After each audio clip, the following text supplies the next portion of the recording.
covered the song Satire of a Satire of a Satire as a Tyrant by A Lot Like Birds, I realize it's a relatively simple song effects-wise, but it's just really dynamically effective.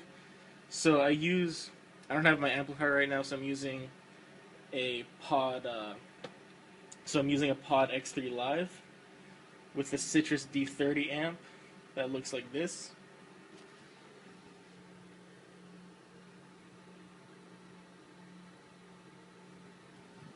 I have it set mid-heavy just because that's what I prefer, and I have it for the clean tone kind of a little bit dirty but still pretty clean, so it sounds like this. So it still breaks up depending how hard you play. So for the verses, the clean parts, I kind of have it set. I'm using the Blue Sky Reverberator, but you can use any reverb pedal with similar settings as I'm using here. So I have the decay set pretty high, depending on the part of the song, so I'll get into later. Right now, for the verses, since it's clean, and I can allow it to get really colored and saturated, and I'm using a spring reverb setting, so it's not going to dwell too much. I use it about, 3/4 of the way full, and then the mix relatively high, resulting in a tone like this.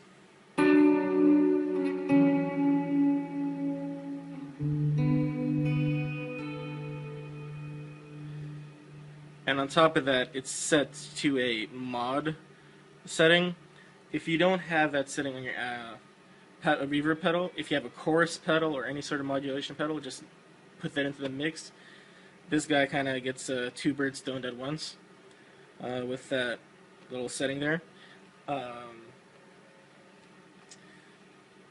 yeah, so the verse riff, that simple little...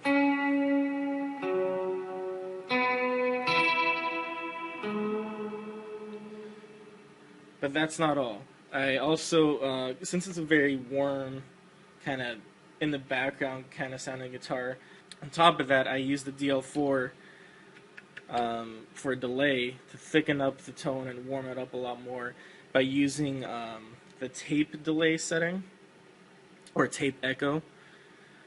And if you have a DL4, that's where I had the knob set, except for the mix, that's not right. It's about 50%. So I turn on the tape delay. Right now I have it saved as a preset, but I tapped in the tempo for the song, and it's around, I think, 114 BPM for any of you that have like Eventide pedals, so you can actually type in a BPM. And with the delay, it sounds like this.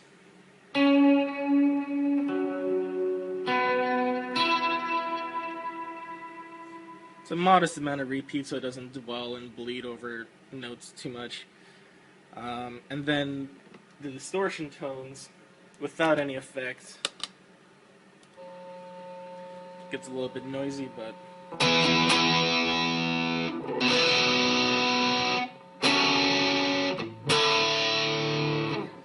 all I'm adding is my tube screamer is currently broken, so I'm using the one in the pod. I just have the drive all the way down, but the volume on the pedal turned all the way up, essentially acting as a signal boost to simulate when you're just overdriving an amp. So it does a pretty good job imitating that.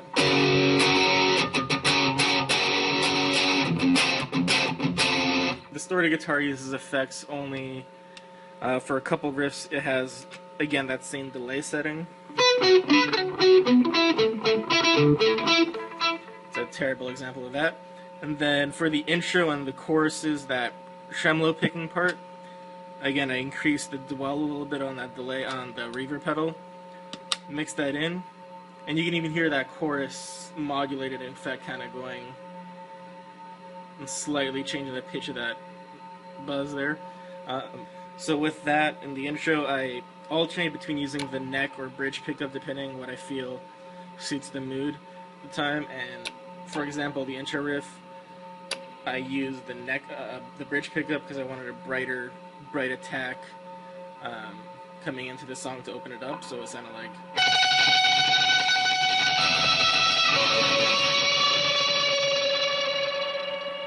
And then the cool thing I did is at the very end, I didn't use any equalizers in post to make it sound like a radio.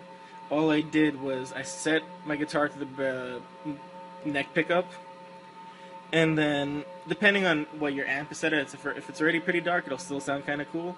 But if you have an individual tone knob or a tone knob in general for your guitar, just turn it all the way down and make it sound muffled. And then all I simply did was just very softly and being sensitive of my dynamics, played the notes in the end to simulate what they did on the recording as well, and it results in a tone like this.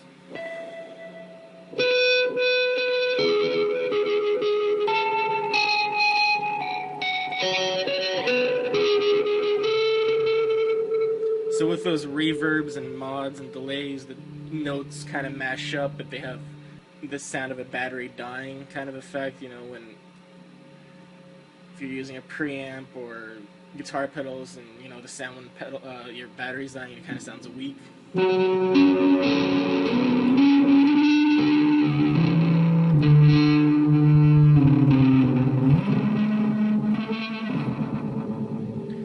you can make all sorts of goofy sounds like that. And I think that's about it for what I use in this song. Here's a breakdown of a couple riffs from Satire by A Lot Like Birds. The chorus stands out on the rhythm guitar, I think, so I'll have the chords in a tab form showing up at the bottom here as I'm playing them one by one. And yeah, so the first chord is simply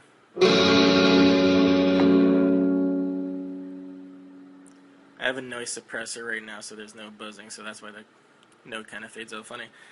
And then the second chord is third chord, and the fourth chord changes on the last 3/8 note strums, transition to the next chord, so it's simply this, and then you move your middle finger onto that second fret into the first, then you go back to that first chord again, and now the new fifth chord is, it's a bit of a stretch, but it's not too bad, honestly. It's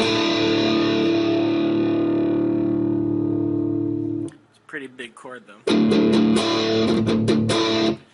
And then the chord after that is similar to the intro, going up to the 12th fret here.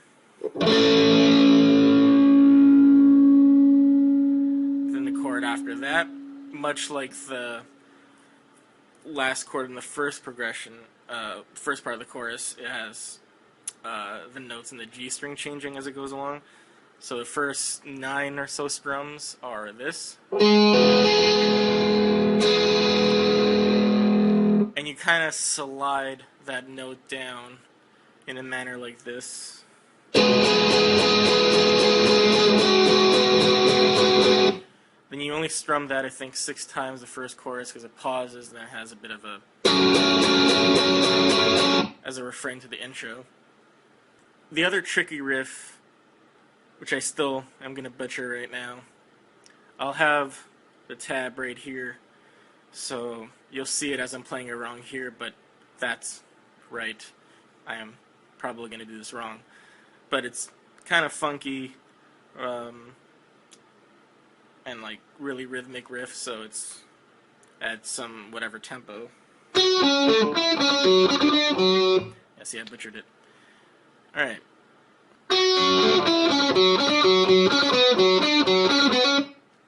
It's kind of something like that. And then the other guitar harmonizes with it by going up to the 12th fret. Nope. Something like this. Kind of playing some of the similar 16th notes tossed in, but then together they're not playing the exact same rhythms. and being panned left and right, they kind of really make a unique, upbeat rhythm combined. Other than that, this is, if you want to start learning Law Like Bird songs, these first two videos I put up are, I guess, the easiest way to gradually ease yourself into it, since they're not too demanding, but they are still tricky. Some little funny things to do with the timing here and there. And those chords, I mean, you'd have to have a bit of a stretch worked into your fingers to kind of be able to transition from those easily. Another part that's relatively simple and pretty clear to see is the outro. Again, using cool chords.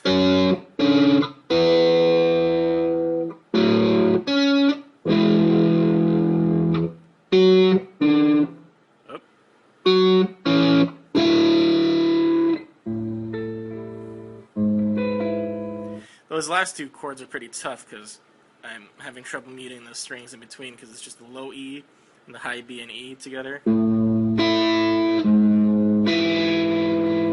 Of course, playing it slow and on its own like that, I'm not going to mess it up, but in the midst of things, it's a little thing to watch out for.